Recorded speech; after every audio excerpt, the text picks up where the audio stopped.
Hiya friends, Prepared Suburbanite back with you. Well, yesterday was January 6th and we actually made it through the day without any disruptions, anything really weird going on as far as protests and the declination of Trump being the nominee for president.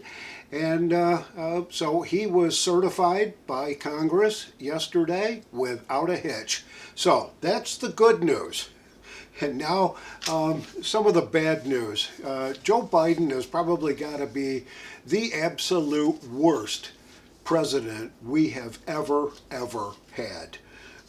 This is really an atrocious event. That just a few days ago, Biden awarded the Presidential Citizens Medal to key members of the House January 6th committee, and that would be Liz Cheney and Bernie Thompson. Now, that was a very nice thing to do.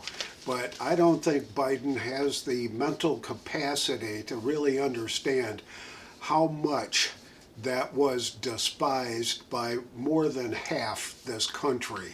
But not to be outdone, he decided to award the Presidential Medal of Freedom to Hillary Clinton and George Soros.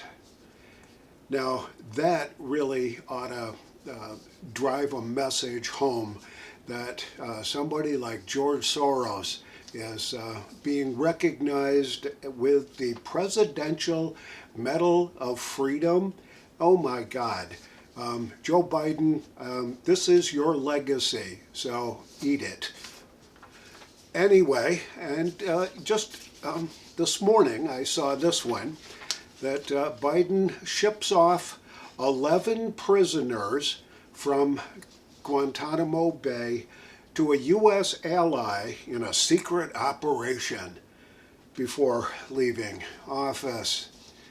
And that's just a wonderful thing. I think the ally is Oman, and he thanked Oman for their assistance in getting these terrorists out of Guantanamo Bay.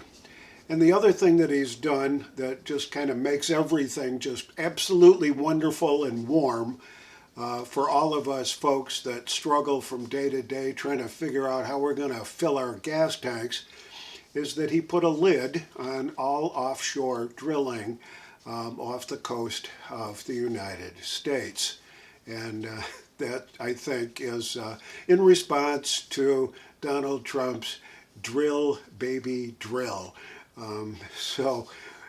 Trump's got to figure out a way to unwind all that nonsense pretty darn quick. Now, the other thought that I had yesterday, which I thought, I found it somewhat ironic, but if you remember a couple of years ago, the rumors all started that the Democrats wanted to add Puerto Rico and the District of Columbia as states. And the logic behind that was that by doing so, these are both very heavily Democrat type enclaves.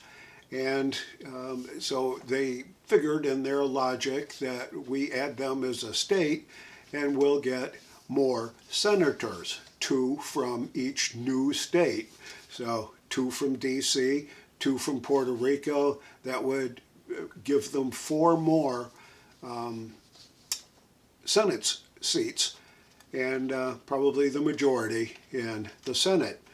And yeah, there'll be a couple of additions here and there with the House of Representatives, but it was really all about the Senate.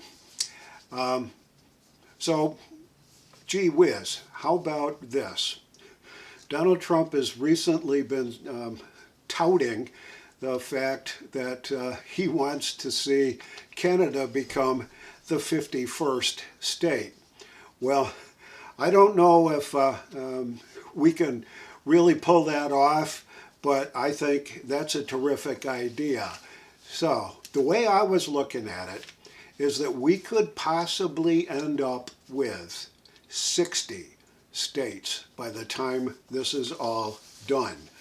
We could end up with 6 provinces, territories from Canada that could become individual states, not just the whole country of Canada, but broken down by its own internal breakdown of provinces and territories.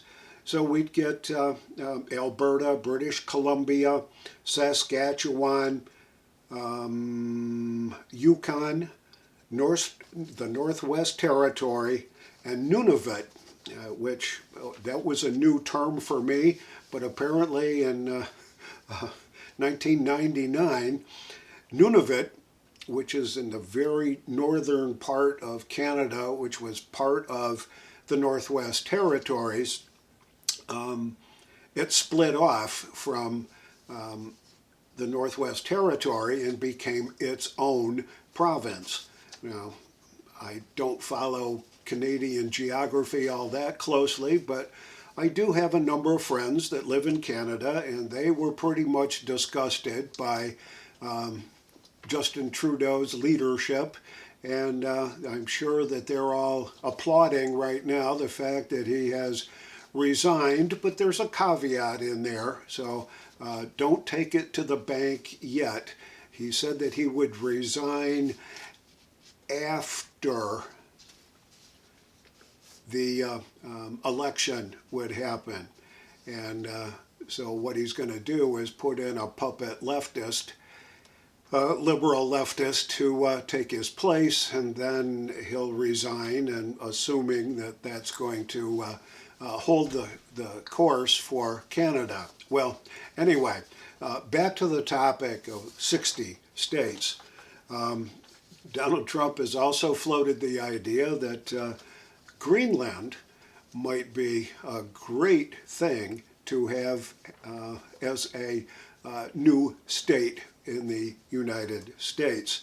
In fact, news over the last day or so is that Donald Trump Jr. is heading to Greenland to kind of start talking about it, looking things over, feasibilities and all that kind of stuff. So we'll have to see how that pans out, but Greenland could be a whole state all by itself. Its population is just over 55 or 56,000, somewhere in that range right now. So if you add 6 provinces from Canada, DC, Puerto Rico, Greenland, and the 60th would be Panama. How about that? So we'd end up with 60 states in the United States. Now, it's really something to think about, and it's got some outside possibilities that some or even all of that kind of stuff could possibly happen. These are my thoughts. I'd like to hear your thoughts. If you want to give us a comment, make sure that you give us a thumbs up, like, and share it where you can, and make sure you're still subscribed. And if you're not subscribed, please do subscribe. This is the Prepared Suburbanite reminding you to be prepared always, and I'll see y'all on the next video.